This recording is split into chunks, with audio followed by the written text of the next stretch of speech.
ಸೋನಿಯಾ ಗಾಂಧಿ ರಾಹುಲ್ ಗಾಂಧಿಯಿಂದ ಆದೇಶ ಬಂದಿದೆ ಅಂತ ಹೇಳಿ 165 ಕೋಟಿ ವೆಚ್ಚ ಮಾಡಿ ತಯಾರಾಗಿದ್ದಂಥ ಕಾಂತರಾಜ್ ವರದಿಯನ್ನು ಕಸದ ಬುಟ್ಟಿಗೆ ಹಾಕಿದ್ದಾರೆ. ಈಗ ಮತ್ತೆ ಹೊಸದಾಗಿ ನಾವು ಸರ್ವೆ ಮಾಡ್ತೀವಿ ಅಂತೇಳಿ ಇಡೀ ರಾಜ್ಯದಲ್ಲಿ ಗೊಂದಲ ಸೃಷ್ಟಿ ಮಾಡಿದ್ದಾರೆ. ಕಾರಣ ಏನಪ್ಪ ಅಂತ ಹೇಳಿದ್ರೆ ಕೇವಲ ಸ್ಟಿಕ್ಕರ್ಗಳನ್ನು ಅಂಟಿಸ್ಕೊಂಡು ಯಾವ ಸರ್ವೆನೂ ಮಾಡ್ತಾ ಇಲ್ಲ. ಸರ್ವೆ ಮಾಡಿ ಹಿಂದುಳಿದ ವರ್ಗಗಳಿಗೆ ನ್ಯಾಯ ಕೊಡಬೇಕು ಅಂತಕ್ಕಂಥ ಬದ್ಧತೆಯೂ ಕೂಡ ಸಿದ್ದರಾಮಯ್ಯನವ್ರಿಗಿಲ್ಲ. ಆದರೆ ಕೇವಲ ಒಂದು ರಾಜಕೀಯ ಅಸ್ತ್ರವಾಗಿ ಇದನ್ನು ಬಳಸ್ಕೊಳ್ತಾ ಇದ್ದಾರೆ. ಇದೆಲ್ಲದರ ಪರಿಣಾಮನೇ ಇವತ್ತು ಒಂದು ಕಡೆ ರಾಜ್ಯದಲ್ಲಿ ಅಭಿವೃದ್ಧಿ ಕೆಲಸ ಕಾರ್ಯಗಳು ಆಗ್ತಾ ಇಲ್ಲ, ಭ್ರಷ್ಟಾಚಾರ ಇವತ್ತು ತಾಂಡವಾಡ್ತಾ ಇದೆ ಕರ್ನಾಟಕ ರಾಜ್ಯದಲ್ಲಿ. ಇದರ ಪರಿಣಾಮನೇ ಮೊನ್ನೆ ದಿನ ಕರ್ನಾಟಕ ರಾಜ್ಯದ ಆಗಿರುವ ಸುರ್ಜೇವಾಲಾ ಅವರು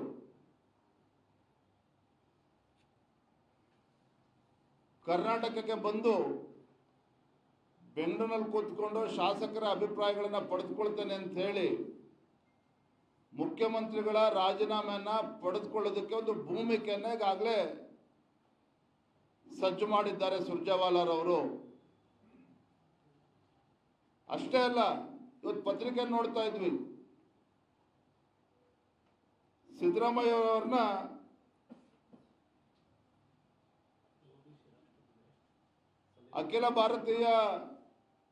ಅಖಿಲ ಭಾರತ ಹಿಂದುಳಿದ ವರ್ಗಗಳ ರಾಷ್ಟ್ರೀಯ ಸಲಹಾ ಮಂಡಳಿಯ ಅಧ್ಯಕ್ಷರಾಗಿ ಅವ್ರನ್ನ ನೇಮಕ ಮಾಡಿದ್ದಾರೆ.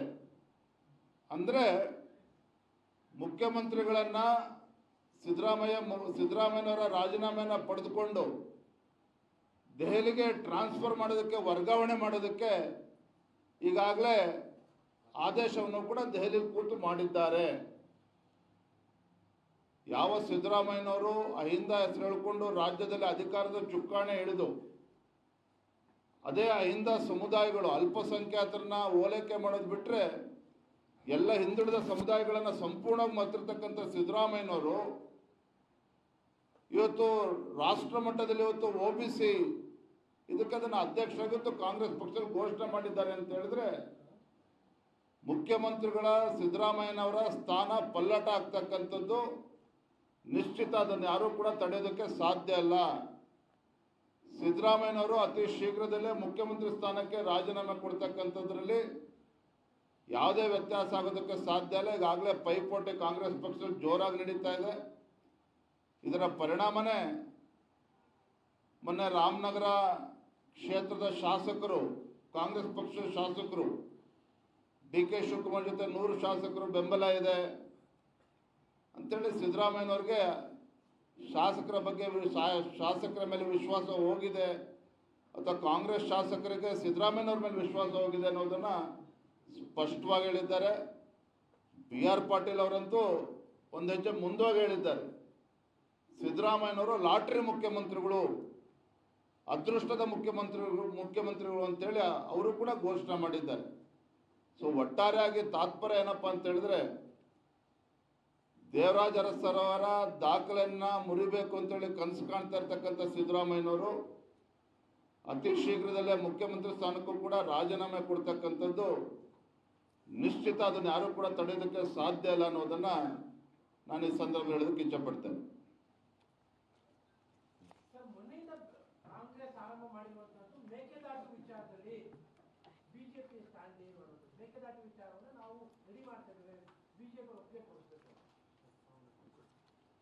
ಈಗಾಗಲೇ ನಮ್ಮ ಕೇಂದ್ರದ ಸಚಿವರಾಗಿರುವಂಥ ಪ್ರಹ್ಲಾದ್ ಜೋಶಿ ಅವರು ಹೇಳಿಕೆಯನ್ನು ನೀಡಿದ್ದಾರೆ. ಮೇಕೆದಾಟಿನ ವಿಚಾರದಲ್ಲಿ ಸಿದ್ದರಾಮಯ್ಯ ಸರ್ಕಾರ ಪ್ರಾಮಾಣಿಕ ಕಳಕಳಿ ಇದ್ದರೆ ಅವರ ದೋಸ್ತುಗಳಾಗಿರ್ತಕ್ಕಂಥ ತಮಿಳುನಾಡಿನ ಸರ್ಕಾರ ಜೊತೆ ಕೂತು ಪ್ರಸ್ತಾವನೆ ನೀಡಲಿ, ಒಪ್ಪಿಗೆ ಪಡೆದುಕೊಳ್ಳಿ, ಕೇಂದ್ರ ಸರ್ಕಾರದಿಂದ ನಾವು ಅನುಮತಿನ ಅದಕ್ಕೇನು ಬೆಂಬಲ ಬೇಕು ನಾವು ಕೊಡ್ತೇವೆ, ಅನುಮತಿಯನ್ನು ಕೊಡಿಸ್ತೇವೆ ಅನ್ನೋ ಮಾತನ್ನು ಪ್ರಹ್ಲಾದ್ ಜೋಶಿ ಅವರು ಕೂಡ ತಿಳಿಸಿದ್ದಾರೆ. ಇವತ್ತು DK ಶಿವಕುಮಾರ್ ಅವರು ಕೂಡ ಹಿಂದೆ ಪಾದಯಾತ್ರೆಯನ್ನು ಕೂಡ ಮಾಡಿದರು. ಸಿದ್ದರಾಮಯ್ಯನವರು ಕೂಡ ಕಾಂಗ್ರೆಸ್ ನಡೆಗೆ, ಕೃಷ್ಣ ಕಡೆಗೆ ರಾಜ್ಯದಲ್ಲಿ ಅಧಿಕಾರಕ್ಕೆ ಬಂದರೆ ಪ್ರತಿ ವರ್ಷ 10,000 ಕೋಟಿಯನ್ನು ಕೃಷ್ಣಾ ಮೇಲ್ದಂಡೆ ಯೋಜನೆ ನೀಡ್ತೇವೆ ಅಂತೇಳಿ ಭರವಸೆನೂ ಕೂಡ ಕೊಟ್ಟಿದ್ರು.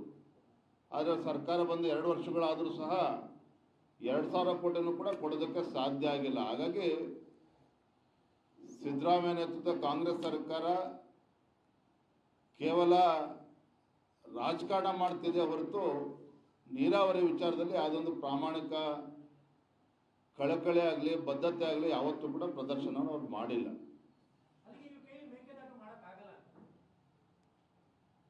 ತಮಿಳುನಾಡು ಸರ್ಕಾರವನ್ನು ಮನವೊಲಿಸ್ತಕ್ಕಂಥ ಕೆಲಸ ಅವ್ರು ಮಾಡಲಿ, ಆಮೇಲೆ ಅದ್ರ ಬಗ್ಗೆ ಕೇಂದ್ರ ಸರ್ಕಾರ ಖಂಡಿತ ಅದಕ್ಕೆ ಸಹಕಾರವನ್ನು ನೀಡ್ತದೆ.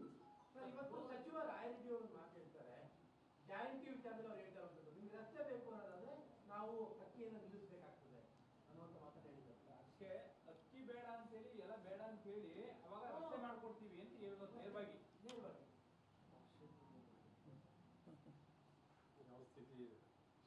ಪಾಪ ಬಸವರಾಜ ರೆಡ್ಡಿ ಅವರು